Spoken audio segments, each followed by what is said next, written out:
Hello, welcome to the part 3 of our discussion about back and spine.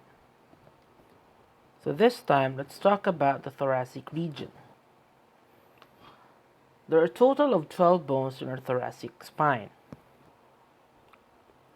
And the unique features in our thoracic spine is it has a costal facet or demifacet.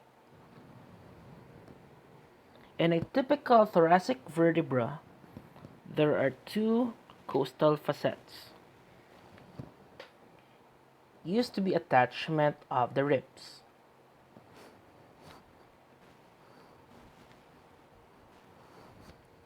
So the costal facet on the vertebral body used to be attachment of the rib head,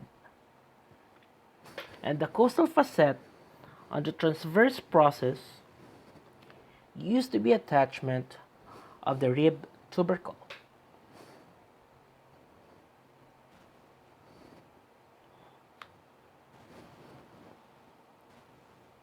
There are two regions in your thoracic spine. You have your upper thoracic, starts from T1 to T6, and you have your lower thoracic, starts from T7 to T12. But according to Brunstrom, your lower thoracic starts from T9 to T12, which means your T7 and T8 are hanging vertebrae. The facet joint orientation of your thoracic spine is 20 degrees oriented to frontal plane, which means that it crosses the lateral flexion.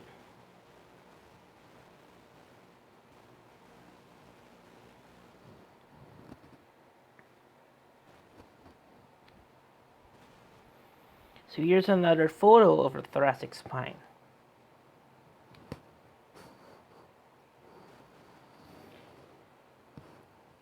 There are three motions that are limited on the thoracic spine. First is flexion. Flexion is limited due to the presence of sternum. Lateral flexion, although the facet joint crosses that motion, but it is limited due to the presence of the ribs.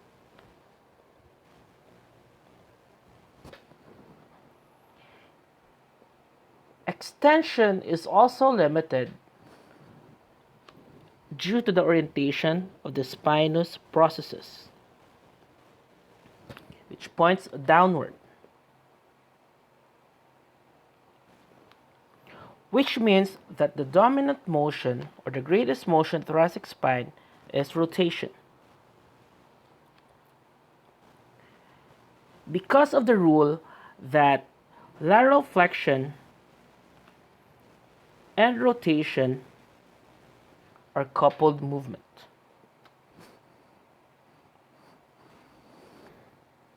In the upper thoracic spine, if there is an ipsilateral rotation, it is followed by ipsilateral lateral flexion. But in the lower thoracic spine, if there's an ipsilateral rotation, there is a contralateral lateral flexion.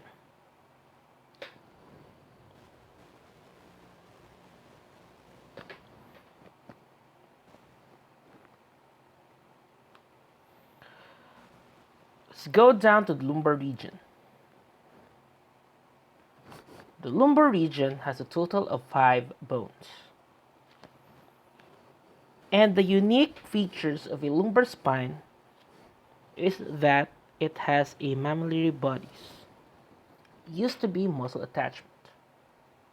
So the facet joint orientation of the lumbar spine is biplanar. The anterior aspect, it is oriented on the frontal plane, so it stops anterior slippage, and the posterior aspect, that is 45 degrees oriented sagittal plane. Basically, it crosses flexion and extension. So the dominant motion on your lumbar spine is flexion and extension.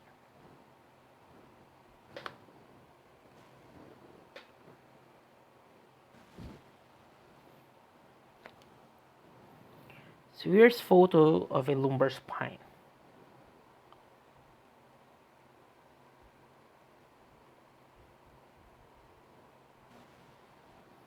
Let's go now to the sacrum. Your sacrum is a 5-bone fused into one. And an important joint there is your sacroiliac joint. So this is your sacroiliac joint. Articulation between the sacrum and ilium. The sacroiliac joint has 3 degrees of freedom. Although it has small movements.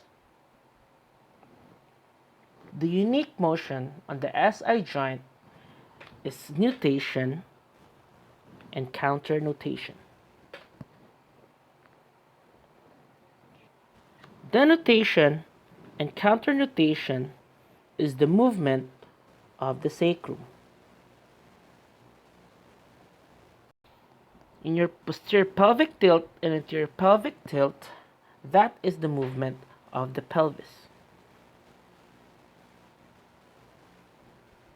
So in this joint, that's your ilium.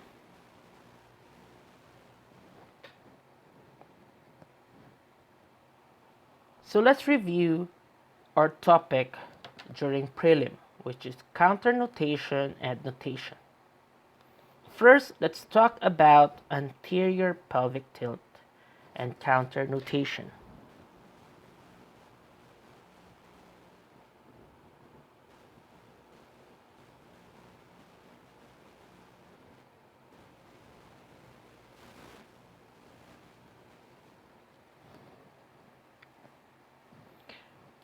The movement of the pelvis. So the axis, this part here,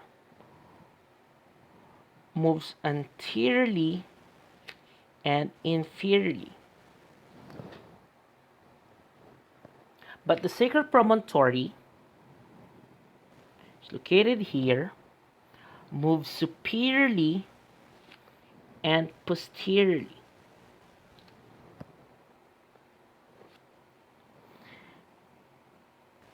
And the coccyx moves anteriorly.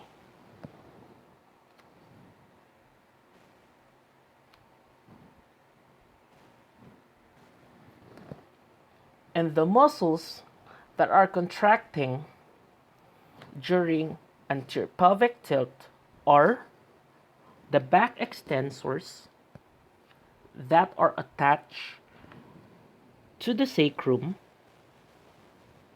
and iliac crest, and the iliopsoas that is attached to the anterior inferior iliac spine. So during anterior pelvic tilt, there is widening of the pelvic inlet. So the boundaries of the pelvic inlet is from sacral promontory to the symphysis pubis. And there is narrowing of the pelvic outlet. So the boundaries of pelvic outlet is from coccyx to the symphysis pubis or pubic arch. So the initial position during delivery of a pregnant woman is supine with hip extension so that the pelvic inlet is widened while the pelvic outlet is narrowed.